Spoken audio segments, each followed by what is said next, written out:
La luz que me fue dada es que si este pueblo quiere alcanzar un nivel más alto que cualquier otro sobre la faz de la tierra, este pueblo debe ser leal y representar correctamente la verdad.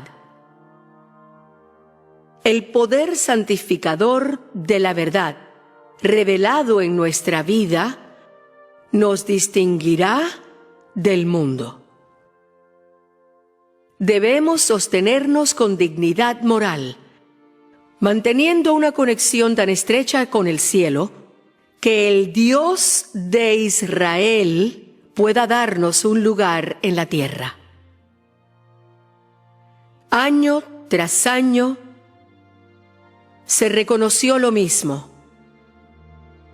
pero no se han visto los principios que exaltan a un pueblo entretejidos con la obra. Dios nos dio clara luz sobre lo que debemos hacer o sobre lo que no debemos hacer.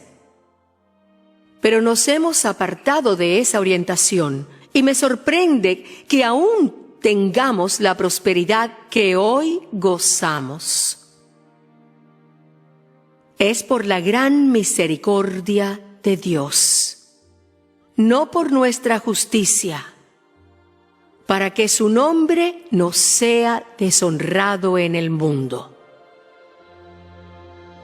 La palabra de Dios ha de ser nuestra guía. ¿Le han hecho caso a sus palabras? Mis escritos no deberían reemplazar a la Biblia, sino conducirnos a la palabra descuidada para que podamos comer las palabras de Cristo y alimentarnos con ellas. Que con una fe viva seamos edificados gracias a lo que ingerimos. Si vivimos en obediencia a Cristo y a su palabra, comeremos las hojas del árbol de la vida, que son para la sanidad de las naciones. Que en este mismo encuentro veamos que el poder de Dios para convertir es esencial. Si nos aferramos al Maestro, a todo el poder que Él nos ha dado, la salvación de Dios nos será revelada. Amén. Me voy a referir solamente a la primera, ¿no? Ellen White, una breve biografía. También en ese material, en ese PowerPoint, están las cronologías de las publicaciones de Ellen White, ¿no? Todo lo que ella escribió, o casi todo lo que ella escribió, lo que fue escrito por su mano y lo que fue compilado. Está el año en que se escribió, el título de la obra y el tema de lo que trata la obra, para que tengas más o menos una clara idea cronológica en el tiempo de lo que ella escribió y de lo que también recopilaron y hicieron sus fideicomisarios. Y también tenemos una pauta, una tabla de los congresos de la Asociación General, desde el primero de 1863 hasta el último, ¿no?, el año pasado. Y también en ese PowerPoint están algunos trazos generales acerca de las pruebas para determinar si un profeta es genuino o no. Les comento un breve testimonio, solo muy rápido. Cuando era capellán en el pastor distrital, estaba en Iquique, y justamente había un chico autista que estaba pololeando con una chica de la iglesia, y él se acercaba. Y él quería unirse a la iglesia adventista, pero tenía un problema con el White y con el sábado. Estudiamos el sábado, lo entendió, lo aceptó, pero tenía el problema con el White, no lo aceptaba como profeta. Yo le dije, mira, te voy a dar este libro, se lo presté, lo leyó y me dijo, sí, pues tienes un problema. Le dije, bueno, que el Señor te ayude porque yo no puedo hacer más nada. Pero oramos y un año después se bautiza y aceptó el don profético. Es un desafío incluso para los hermanos de iglesia que muchas veces tienen muchas dudas sobre la obra del Evangelio. Quiero comenzar rápidamente. Ustedes ven allí, Elena nació allí en Gola, en May, en el año 1827. May es un puerto En aquella época era el tercer puerto más importante de Estados Unidos. Ella era de una familia bastante grande. Eran 8 hermanos, ella era gemela, su última hermana, su melliza, ¿no? Elizabeth. Y en el año 36 sufre un accidente, su nariz, obviamente, pensando lo que pasó después, tuvo que dejar la escuela y después comenzó otra vida para ella. Aquí solamente algunos datos, ¿no? Aquí hay una foto acerca, a ver, si el completo parece que no alumbra mucho ahí, pero bueno, igual. De cómo era la ciudad, ¿no? En ese entonces. Estados Unidos en el año 1800 tenía 5 millones de habitantes, ya en el año 1850 llegaba a 20 millones y muchos de ellos eran inmigrantes, especialmente irlandeses e italianos que iban llegando continuamente casi cada año allí a Estados Unidos, ¿no? El clima de la ciudad era bastante complicado, ustedes ven allí, de los 31 grados, es un récord en el año 1826, ¿no? Así que las condiciones climáticas de la ciudad eran complicadas, también en el tema de la inmigración, pero era una ciudad bastante importante, la ciudad de Boston. En el año 40, ella escucha por primera vez a Guillermo Miller, ¿no? Cuando presentó el mensaje adventista, y lo escuchó en esta iglesia que está ahí debajo, ¿no? La iglesia conocida como de la calle Castro. Allí conoció a Miller y le escuchó predicar. En el año 42, ella se bautiza en el océano Atlántico. Ella se bautiza junto con 12 personas que aceptaron también la fe. En el año 44, junto con muchos, ¿no? Ella experimenta el gran chasco que sacudió, obviamente, a estos pioneros. Y en el año 44, ese mismo año, en diciembre, ella recibe su primera visión, ¿no? Allí en casa de la señora Gente. Eran 5 personas que estaban orando, se leen el libro. Ella comenta en su biografía que estaban orando alrededor del altar familiar y allí ella cae en visión. Su primera visión. Se estima que tenía 17 años de edad. Y es el famoso sueño, la famosa visión, ¿no? Del sendero, ¿no? Que estaba más allá de esta tierra y que llegaba hasta la santa ciudad y ahí estaba Jesús con el brazo extendido y había una luz que estaba detrás iluminando el camino. Muchos flaqueaban, dudaban, caían, pero el pueblo adventista seguía caminando, ¿no? En esa visión es cuando ella también escucha el día y la hora de la venida de Cristo, ¿no? Y después realmente se devora. Y muchas cosas más, una visión bastante larga. En el año 45, ella en Randall es cuando tiene esa famosa visión, ¿no? Que en la película aparece, no sé si esa parte ya la vieron, pero es la parte cuando ella tiene en su mano la famosa Biblia, ¿no? Aquí hay un ejemplar de la Biblia que tiene su hijo. Este es su hijo de abajo, de la izquierda, es William White. No sabemos si esa Biblia es la que realmente ella levantó, pero era una similar a esa, una Biblia bastante pesada, y esa visión duró 4 horas. Esa es la visión más larga que ella tuvo, ¿no? Y hay un contexto también muy interesante acerca de esa visión allí en casa de la familia. En el año 46 ella se casó con ese joven que ven allí, Jaime White. Ella tenía 19 años, tenía 25, se llevaban 6 años de diferencia, y esta es la primera foto que se conoce de Ellen White. Hay dudas en cuanto a la fecha. Aquí aparece el año 57, pero algunos piensan que fue del año 54, pero bueno, no hay duda. Así que, pero yo quería ir al centro White, los White State, de la conferencia general, y me respondieron que era del año 57, pero creo que había algunas dudas, ¿no? Ella escribió aquí en su autobiografía: nuestros corazones se unieron de la magna obra y juntos viajamos y trabajamos por la salvación de las almas. También su casamiento fue algo interesante, ¿no? Hay cosas muy allí simpáticas, ¿no? Que sucedieron por el que es, o sea, el motivo que le llevó a casarse, ¿no? Hay un tema ahí interesante. Pero le invito a que lean este libro, que lo va a descubrir. En el año 47 nace su primer hijo, un año después, ¿no? Justo cumple el año casado y ya nacía su primer hijo, Henry. Henry murió a los 16 años y fue un golpe durísimo para su madre, ¿no? Y miren que año murió, el año 1863, un año clave también para la iglesia en su organización, ¿no? Era un chico bastante alegre, cantaba mucho, ¿no? Era como un mi Señor, como ella mencionaba allí, cuando nuestro dulce cantor fue llevado a la tumba, ya no podemos escuchar más sus canciones en nuestro hogar quedó en solitario. Hay cosas muy lindas que escribe acerca de su hijo, ¿no? Y el golpe duro que recibió cuando él falleció. Fue su primer hijo. En el año 48, ella asiste a la primera convención de las adventistas guardadores del sábado, ¿no? Allí en Rocky Hill, en Connecticut, del 20 al 24 de abril. Y esas reuniones se hicieron en casa del hermano Albert Bell. Y allí ella comenta como José Bey explicó y enseñó el tema acerca del sábado. Recuerden, ella tuvo su primera visión en diciembre del año 1944 y ella, en esa visión, el tema del sábado todavía no estaba resuelto.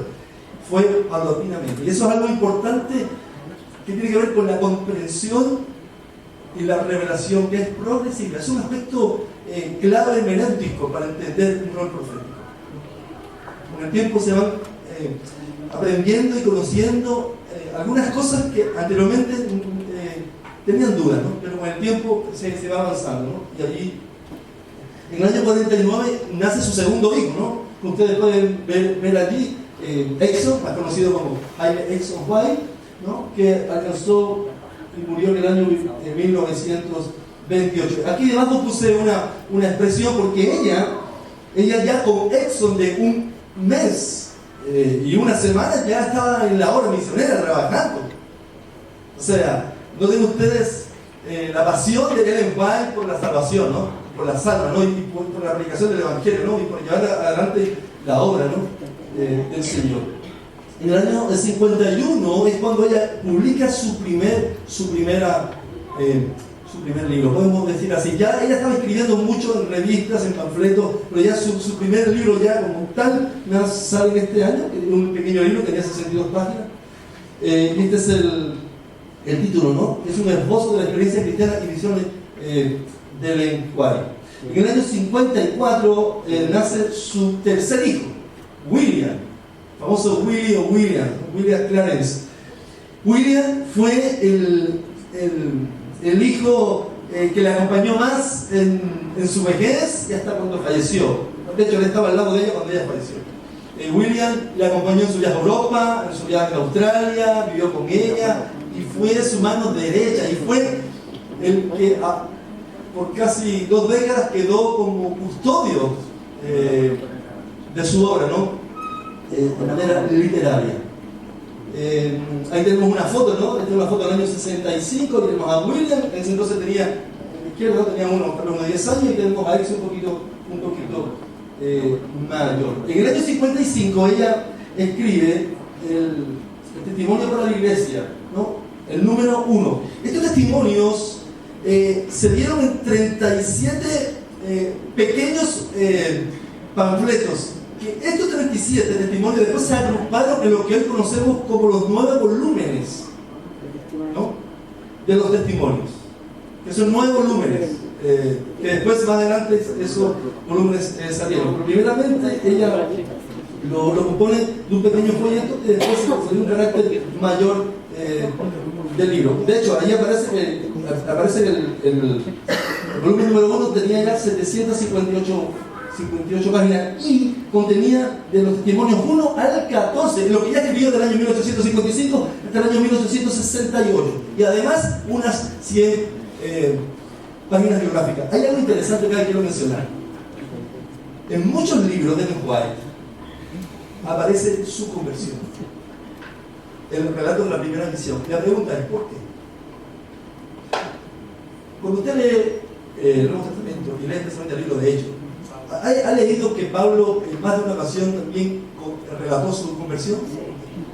¿Por qué? Claro, da testimonio y además es una señal buena para decir, yo fui mi cosa. He sido llamado por el Señor, ¿no? O sea, yo soy un abortivo, el más chico de los apóstoles, pero ya siendo llamado por el Señor para esta labor. Por lo tanto, él dejó igual. Usaba mucho de escribir su conversión, su primera visión, para que los hermanos también supieran, ¿no? Que ella no estaba hablando palabras por hablar y escribir por escribir, sino porque ella había sido también llamada, ¿no? Como profeta por el Señor. En el año 58, allí en Ohio, ella ella recibe esa visión, una visión muy importante, año 58. Esta es la famosa visión del gran conflicto. Y es interesante acá, porque esta visión se dio en el contexto de un funeral. Había muerto un bebé. Jaime Juan le tocó hablar el domingo y ella habló después. Y en ese momento ella tuvo la visión. Hay cosas curiosas. Le tomaban el brazo a ver si podía moverlo y era como nadie lo podía mover. Aquí le ponían una vela, le ponían aquí a ver si empañaba un espejo. Muchas cosas de pruebas a ver de los efectos de la visión, ¿no? Y bueno, porque la gente es curiosa, ¿no? Es interesante que en un funeral ella recibió esta visión de gran conflicto, ¿no? Esta visión a ella le cautivó en gran manera. De hecho, cuando ella salió de esa visión, ella tenía que tomar un tren a Michigan y después a Berkeley. Ella le dio una parálisis. No podía escribir ni una hoja. Se demoró una hoja en 3 días. Y el Señor le reveló que esa parálisis Satanás se la produjo y que la quería matar, porque él no quería que los efectos de esa visión se llevaran por escrito, no quería. Y ahí se le reveló cómo Satanás quiso matarla, porque no quería que esa visión llegase a ser redactada, ¿no? Y llegase, porque en esa visión está el tema central, ¿no? Este universo, el gran conflicto, ¿no? Ahí mencionan muchas cosas que suceden. También en el año 58, justamente ella escribe el primero y segundo tomo de los dones espirituales. Son 4 tomos. Estos primeros 2 tomos son muy importantes, porque aquí, en este primer tomo, ella relata esta visión. Trata este tema aquí en el primer y segundo tomo de dones espirituales, ¿no? Y bueno, el volumen segundo es una autobiografía también de ella. En el año 60 nace su último y cuarto hijo, que muere 3 meses después. Era terrible, su primogénito iba a morir 3 años después, en el 63, y su último, su conchito, muere 3 años antes, en el año 60. Nació, 3 meses murió. Erisipela, creo que se llama así esta enfermedad. Es una enfermedad, sabe que es muy dolorosa, porque es una enfermedad donde es de la piel. Se hincha. No me acuerdo sí, precisamente lo que sucede allí, pero trae dolor, hinchazón, se pone como roja. Y obviamente ella sufrió mucho al ver a su pequeño, ¿no? con este grave problema, ¿no? Nació en septiembre y muere en diciembre, un golpe muy durísimo. En el año 63, el 6 de junio, ella recibe una visión importantísima, la visión de la reforma pro salud, pero antes ya ella había recibido visiones al respecto en el año 48 y en el año también 54. En el año 48 ella recibió la visión acerca del té, del tabaco, de la limpieza corporal, el control del apetito, cosa que siempre hay mucho énfasis, ¿no? Y después en el año 54 ella una visión parecida donde ella decía que los guardadores del sábado no pueden tener sus casas desaliñadas, que tienen que tener sus casas limpias, acogedoras, que tienen que tener también el control sobre el apetito, que el apetito no debe dominarte, ¿no? Y en el año 63 ella tiene una visión mucho más amplia, pero su marido, escribiendo por la Reverend Herald, en el año 70, él dice, hace 22 años, haciendo alusión no al año 63, sino al año 1848, cuando ella recibe la primera misión sobre el tema de salud. Que iba a ser, el tema de la salud en la iglesia adventista fue trascendente, fue crucial, fue importantísimo, porque iba a marcar un antes y un después. Ahora, año 64, ella publica el 0 y 4 volumen de dones espirituales, como ustedes pueden ver aquí, lo que contiene. Todo ese material, todo eso está aquí. Yo lo tengo acá, separadito. Eso está en el PowerPoint. Al final se lo muestran. Aquí están 8 páginas de todos, la mayoría de sus libros más importantes y de las cosas que han sido recopiladas, ¿no? Por su fideicomisario. Lo voy a pasar un poquito más rápido. En Rochester, el 25 de diciembre, ella tiene también una visión acerca de crear una institución médica, ¿no? Recibió las misiones sobre salud y ahora sobre crear una institución médica, que eso iba a ser una puerta, una cuña de entrada muy importante para la iglesia, ¿no? Para traer personas a Cristo. En el año 66 se inaugura este Instituto Occidental de la Reforma, después se le llamó solamente Instituto de la Reforma de Salud, que fue el precursor de Battle Creek, el famoso sanatorio, ¿no? Que después se quemó. Aquí hay una foto de la época y bueno, algunas cosas que se mencionan allí. También en el año 68, ella asiste al primer Congreso Campestre de la Iglesia Adventista. Lo que ustedes ven arriba en verde, que va cambiando en colores, son lo dividimos así en los periodos de los congresos. Claro, periodos de su vida, de la iglesia, organización, congreso, etc., ¿no? Y aquí en casa de este hermano, en Michigan, ella asiste al primer congreso campestre, que iban a ser bastantes congresos. Pero incluso estos congresos iban a ser hasta el año 80 y casi hasta el 90, ¿no? Antes del Partido Austral. En el año 70 ella escribe estos todos, que es una joya tenerlos en el hogar. Estos son el Espíritu de Profecía, que son 4 volúmenes. El volumen 1, el 2, el 3, el 4. Ustedes se fijan, el 4 es el tema más grueso, ¿no? Que ahí es el tema de la gran controversia, ¿no? El tema que ella pone. El primer volumen es el libro que posteriormente se convertiría en ¿qué? En el libro Patriarcas y Profetas, en el año 1890. Anteriormente, la historia que estaba aquí registrada, o sea, antes de llegar al Patriarcas y Profetas, estaba registrada en el volumen 1 de la Escritura.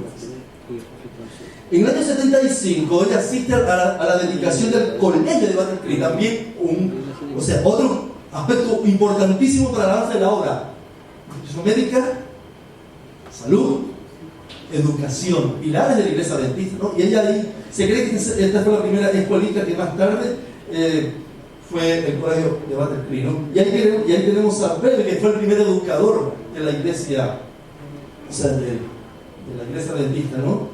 Y fue también educador de sus hijos, ¿no? En el año 1875 tenemos al colegio de Battle Creek también, ¿no? Una foto ya más grande. Ella asiste a este congreso, ¿no? Ahí en Minnesota, otro también, ustedes la pueden ver, está por allí, allá arriba, ¿no? En el año 76, ella, otro campestre, y aquí es importantísimo. Este campestre, este camp meeting, fue el lugar cuando ella más habló a personas. Se calcula 20.000. Noten ustedes, la carpa a la cual ella estaba hablando tenía 50 y un poco de metros de largo, cerca de 28, casi 29 metros de ancho. Pero alrededor de la carpa había miles y miles de gente. Y ella en la parte de abajo dice: por la tarde me fue difícil abrirme paso hasta el púlpito por la cantidad de gente que había. Cuando llegué a la plataforma, tenía frente a mí un mar de cabeza. Era impresionante. Hay un hombre, hay un pastor que hizo un experimento con ella. No en esta ocasión, cuando ella estaba hablando como a 2.000 personas. Ese pastor se sentó en el primer asiento para escucharla a ella. A ver, porque ella era muy elocuente, hablaba muy bien, era muy profunda en sus declaraciones, entonces ella cautivaba, y era muy claro. Él escucha y después se va al fondo para ver si tiene el mismo, o sea, si lo escucha igual. Y él dice: la escucho 100% igual. Si se quedó pisando allí, no sabemos, pero tanta gente, el ruido, qué sé yo, él lo escuchó perfectamente. Aquí, es impresionante, ¿no? Cómo llegamos allí. Y aquí nos dicen 20.000 personas sin micrófono. Lo que hemos hablado en Camporing, en haber hecho el Congreso de Jóvenes a 1.000 personas, y de pronto falló el audio, y tenemos que usar la voz. Es un desafío. Imagínense la cantidad de personas, ¿no? En el año 77 ella se publica el segundo volumen de esta serie importante, el Espíritu de Profecía. que llegaría a ser el precursor de la primera parte del Deseo de todas las gentes, que fue publicado en el año 1898, con ese nombre, Deseado de todas las gentes. En el año 78 igual ella escribe, se publica el tercer volumen, esta serie, ¿no? Y allí, este tercer volumen tendría lo que a futuro sería el libro Hecho de los Apóstoles, ¿no? Y también la última parte del libro Deseado de toda la gente. En el año 80, también otro gran meeting, porque ven allí personas importantes, ella está sentada en el medio. En el año 82, ella escribe el famoso libro Primeros Escritos. Es un libro que estaba compuesto de tres partes, como se menciona allí debajo. Y en la última parte aparece también la descripción de la gran controversia, ¿no? Que apareció en Dones Espirituales en el año 1858. En el año 84, ella tiene su última visión en público. Se cree que fue así, ¿no? Por logro que él, un dirigente de la Iglesia Adventista, un pionero, ¿no? Que él presenció cerca de 50 visiones de Ellen White, y él es quien asegura que esa fue su última visión allí en público, ¿no? Y allí se publica el volumen cuarto de la serie del Espíritu de Profecía. Ustedes ven allí que es el más grueso y que era el conflicto entre Cristo y Satanás, ¿no? Una obra que ella le dio una gran importancia. En el año 85 ella parte a Europa. Ahí tenemos con su equipo también editorial, que era muy importante, también con su hijo. Ahí un gran meeting en Noruega, ustedes pueden ver en el año 88. En el año 88 sale a la luz el famoso libro ¿cuál? La gran controversia, que nosotros conocemos como el gran conflicto, ¿no? Y un libro que también pasó por etapas, ¿no? Y ahí quiero mencionar algo acá. En el año 1911, este libro fue reeditado. Fue, podemos decir, no vamos a decir ampliado, pero mejorado. Tal vez, no sé decir mejorado, pero fue más adaptado a la necesidad del Evangelio en ese momento. Hay cosas interesantes. Y en el año 1913 a ese libro se le añadió para la versión en castellano, se le agregó un capítulo que es el 13, conocido como el Despertar en España, ¿no? Que se le agregó este caballero que es Kleiner, que era uno de sus ayudantes, incluso más fieles amigos, ¿no? Que ayudó mucho en la revisión literaria de sus obras. En el año 88, el famoso congreso, de eso se hablar después. El profesor Héctor va a tomar este tema. En el año 91 ya parte de Australia. Con su hijo William, con su equipo editorial, y se establece allí hasta el año 1900, que está allí, ¿no? Y ahí todo algo interesante. Haskell es el que en una sesión de la conferencia general ella hace el apelo a que vayan personas a abrirlo, no a abrir obras, sino para ayudar a fortalecer la obra que ya estaba establecida. Ya cuando él llega a Australia, ya habían 450 guardadores del sábado. Entonces hacía falta que alguien fuera con una visión y ayudara, ¿no? A levantar un poco más la obra de la parte educativa, ¿no? Y así que Haskell, ¿no? Interesantemente, este hombre, una curiosidad, se lo dejo ahí entre. Haskell fue el único que se conoce que le pidió matrimonio a Juan, después de viudo. Él envió igual, era un contemporáneo, que Juan era 5 años mayor que él, y después, por esta época, él le pidió matrimonio, pero Juan no pasó nada. Ahí en el año 92, estando en Australia, ella publica el libro más famoso, el más popular, al cual más idiomas se ha traducido, que es El Camino a Cristo, ¿no? E incluso es interesante cómo salió ese libro, ¿no? Ella estaba enferma, no podía asistir a un lugar, se quedó trabajando en el libro hasta que lo pudo terminar. También ella trabajó mucho para que la obra se estableciera en Australia. Ahí tenemos un colegio que se estaba abriendo también en Australia. En el año 98 se publica el libro Deseado de toda la gente, ¿no? En el año 1900 ella deja Australia para volver ahí a Santa Elena, a su lugar, a su casa, donde ya ella se da cuenta que ya hasta ahí llegaron sus viajes, y ahora se pone a escribir y a sacar una cantidad de obras muy importante, como dice, y que debía dedicar el resto de su vida a escribir. Eso dice en su biografía, ¿no? se menciona. Y vuelve, se fue a los 64 años y vuelve a Australia a los 73 años. 9 años, un poco pasó en Australia. Aquí tenemos el famoso congreso del año 1901. Yo voy a mostrar acá, este congreso fue importantísimo porque se reorganizó la iglesia adventista. En muchos aspectos, desde el monetario, su misión, su visión, en todas las áreas de esta iglesia. Y ella fue muy importantísima en ese aspecto de reorganización de la iglesia, que le hacía falta. Había un profundo centralismo. Y allí, gracias a su intervención y a los planes que Dios dirigió, la iglesia adventista se expandió con mucho más fuerza. En el año 1904, allí se participa de este establecimiento, de este sanatorio. También hay increíble acá las cosas, cómo ella oraba, conseguía algo que costaba, que se vendía en un precio muy alto, ella oraba y lo compraba en un valor pero bajísimo, ¿no? Y así compró muchas cosas que hoy en día son colegios y universidades famosas como Loma Linda. Y en el año 1905, allí en Loma Linda, ¿no? En su dedicación del sanatorio. Allí está también el Ministerio de Curación. En el 1907 está con su grupo familiar allí, en su casa. En 1909 ella viaja a Washington para asistir al 37 Congreso de la Conferencia General. Ese fue su último viaje al este. El último viaje al Atlántico. Y ahí tenemos una foto del año 1910, estaba a 5 años de su muerte.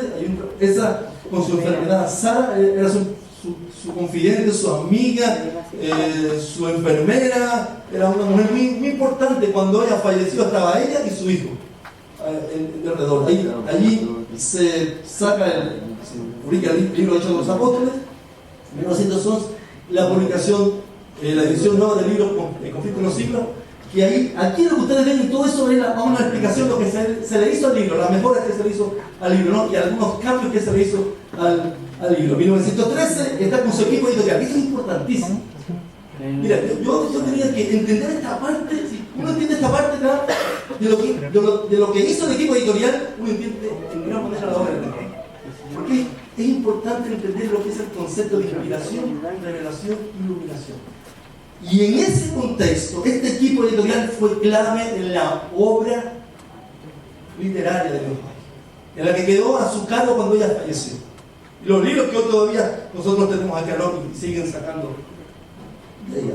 Ella en el año 1915 ella recibe su última visión, el 3 de marzo, y él le habla a los jóvenes allí. En el 1915, esa es la última foto que se conoce de ella, allí en el portal del segundo piso de su casa. Ese fue el año en que ella... ¿En quién he creído? Ella lo afirmó. Ahí, cuando ella murió, se hicieron 3 servicios fúnebres. Murió el 16 de julio y se enterró el 24 de julio. Se hizo un servicio fúnebre en su casa. Su casa era grande, tenía varias hectáreas. Después se hizo uno en Oakland al siguiente día porque había un camping y se aprovechó. También querían los hermanos que llegara a ella allí, su cuerpo, ¿no? Y después se trasladó a Battle Creek, donde se hizo el último servicio fúnebre de ella y el más grande. Y allí la dirigió el pastor Castro, un gran amigo también de ella, ¿no? Y dirigió, ahí lo vemos al medio, que es el que tiene la última palabra. Aquí tenemos su féretro, si alguna vez lo vio, está ahí en el cuadro, el ataúd. Era costumbre en la época también sacarle fotos a las personas fallecidas, ¿no? Hay muchas de la época fotos así. De hecho, su hijo Exxon, cuando murió, también le sacaron una foto parecida. Ahí en el ataúd. También después ese mismo, en la tarde, ¿no? La gente allí, ¿no? Fue mucha gente. El obelisco donde ella, algunos preguntan ¿por qué obelisco? No. Este hermano era un tema cultural. Cuando se enterraban a alguien y había varias familias, era el padre, hijo, muchas familias utilizaban obelisco era como un tema cultural de que aquí hay una familia, un grupo bastante reunido, ¿no? Entonces, justamente allí está. En un periódico local se hizo una cronología de Ellen White, salió interesante también allí. Sus temas favoritos, sin duda, el amor a Dios, es el máximo. Y el segundo, podemos decir, que fue el gran conflicto entre las religiones. Tuvo muchos, por supuesto, pero son los que podemos ver aquí. Y lo que yo les muestro acá es todo lo que yo les decía a ustedes, de sus primeras obras, sus títulos, sus notas, lo que contiene aproximadamente, ¿no? Y así son muchos, ¿no? Llegamos hasta el año 2010. La foto que aparece después es un trabajo que estamos haciendo, un pastor de ustedes que está aquí al fondo sentado, Pablo, y que queremos sacar de un libro que estamos trabajando, que estamos ahí luchando por publicarlo, que así le queremos poner, 21 citas de White, explicaciones e interpretaciones. Estamos luchando para sacar una obra y bueno, hice un aporte también para la comprensión de White, ¿no? Un poco de sus escritos. Los congresos de la Conferencia General, hasta el futuro que será en Indianápolis en el año 2000, y bueno, hay algunas cosas más que están ahí. Es un esfuerzo pequeño, rápido, escueto, hay mucho a lo mejor que se puede decir, que se puede contar, hay cosas muy interesantes, pero más o menos aquí hemos tratado de dar una pincelada, ¿no? A grosso modo de esta gran mujer, pequeñita, según algunos medía 1,56, escuché por otra parte, leí que decía 1,59, pero no sé bien cuál será su estatura. Una persona cuando es mayor va envejeciendo y va se va poniendo más chica, ¿no? Una pequeña mujer, pero que fue grandiosa, ¿no? para el avance de la obra. Ellen White no fue la fundadora de la Iglesia Adventista, ella fue el cofundador. Jaime White, Ellen White, observéis, la doctrina de la Iglesia Adventista no se funda en Ellen White, se funda en la palabra de Dios. Ella con su luz, con sus consejos orientó a la iglesia. Y la Iglesia Adventista es hoy lo que es gracias a la obra. Gracias, hermano. Dios bendiga. Aquí en una exposición, hermano, que dijo que la hermana de Nazaret se le mostró al pie y ahora la venida de Cristo, que después se lo robó. ¿Podría claramente explicar? En la primera visión, ella comenta, en diciembre del año 1844, ella comenta que el grupo que iba, refiere, ¿no? Que ya estaba ya en el caminar a la Santa Jerusalén, ¿no? La tierra prometida, que escucharon y oyeron el día y la hora de la segunda venida, de lo que después ya no pudo recordar más. Cuando ella sale de esa visión, ella se le muestra el árbol de la vida, ella conoce muchas cosas, y cuando ella sale de esa visión, ella no quería volver a este mundo porque lo encontraba oscuro, lo encontraba terrible, y obviamente eso que escuchó nunca lo pudo recordar. Eso quedó ahí. Eso ella lo relata en su autobiografía. Tal cual.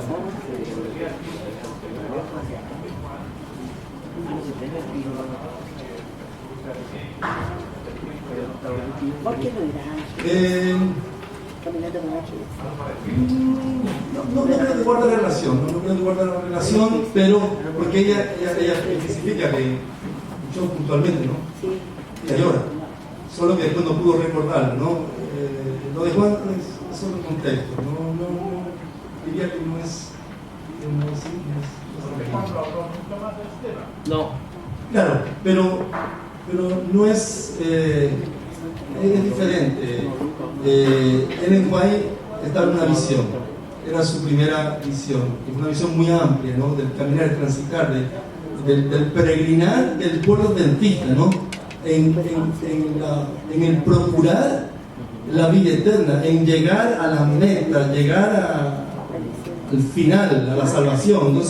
Entonces en ese caminar hay grupos adventistas, hay grupos que van cayendo al abismo porque apartan sus ojos de Jesús, y ese grupo fiel con fe llegó a Jesús y se beneficia de la salvación. En ese contexto, ¿no? Del grupo, incluso ella habla de los 144.000, usa también esa expresión, ella escucha el día final, porque me estoy abocando específicamente de manera a ella. Y allí, bueno, no recuerdo, ya no viene más a su mente eso que escuchó. Algunos le preguntaban después, ¿no? Gente curiosa, ¿qué pasó? Cuéntanos más sobre eso, ¿no? Algunos decían que Ellen White dijo que el día, la hora que Jesús viene, pero no, eso es falso. Ella sí lo escuchó, pero el Señor se encargó de borrarse. Y solamente registró aquellas cosas que iban a ser de bendición para ellos. Sí hay algo importante. Ella en visiones vio muchas cosas. De hecho, y en ese contexto, permíteme, hermano, hablar algo. Cuando ella veía una visión, a veces para redactar, para recrear eso, ella leía otras fuentes históricas, porque a veces ella veía visión sobre la época de la Reforma, sobre el contexto bíblico. Entonces ella leía otras obras de autores para ambientarse y poder escribir, porque eso le ayudaba a usar palabras, recursos para poder escribir su visión. Y de esa manera ella podía explicar algo más claro a las personas, ¿no? a los hermanos, acerca de su visión. Y eso es algo importantísimo que tiene que ver en el tema del cuerpo editorial que ayudó a Ellen White. Y quisiera, solamente si me permite, mencionar algo. Ellen White tuvo un cuerpo editorial que fue muy importante. Iba a ser genial, pero fue muy importante. Ellen White tenía problemas, ella lo reconocía en gramática. Ella tenía un cuerpo editorial que estaba compuesto decimos, el cuerpo A y el cuerpo B. El cuerpo A tomaba el material de ella, que ella escribía, y con ese cuerpo editorial, eran 4 o 5 personas, tomaba sus escritos, y cuando había, por ejemplo, palabras repetidas, ellos corregían. Si habían verbos o oraciones mal, no compuestas ordenadamente, que eran confusas, ellos arreglaban. Si había falta de ortografía, ellos corregían, tipiaban y mandaban al cuerpo editorial B. Ese cuerpo tomaba y ordenaba sus escritos. A veces este párrafo que estaba en esta sesión no encajaba y lo sacaba de aquí y lo ponía acá. Pero todo lo que se iba a la impresión, ella lo tomaba. Cuando el cuerpo editorial segundo hacía ese trabajo, ella tomaba el material, lo leía completamente y le decía: vamos a publicar. Ella le daba el visto bueno. Nada se mandaba a edición si ella no le daba el visto bueno. Después que su equipo editorial, compuesto en A y en B, hacía el proceso. Era clave para sus obras, ¿no? Y para que esas obras de ella fueran más esclarecidas, ¿no? Y fueran mejor entendidas, ¿no? Y es por eso que ella, de cierta manera, en el libro Conflicto de los Siglos, del año 1888, que ella saca, ¿no? Y después ella lo reedita ella misma, y es partícipe de ese proceso en el año 1911. Fue solamente un detalle: ese libro, el anterior, la primera publicación, tenía 26 hojas de lámina que ya no se ajustaban a la época. Tenía además 26 hojas de bibliografía y notas que eran ya 46, se hacían muy gruesos. Y recuerden que esos libros eran los principales promotores que trabajaban, que vendían, ¿no? Entonces, y se ajustó, ¿no? Y ella le dio Por eso, llegando al principio de la pregunta, esa visión, sí, ella tuvo la visión, ella escuchó la hora, escuchó el día, pero después quedó borrado. Muy bien, agradecemos, se nos acabó el tiempo. Gracias, pastor, por la exposición y también por la pregunta. Así que dejamos de que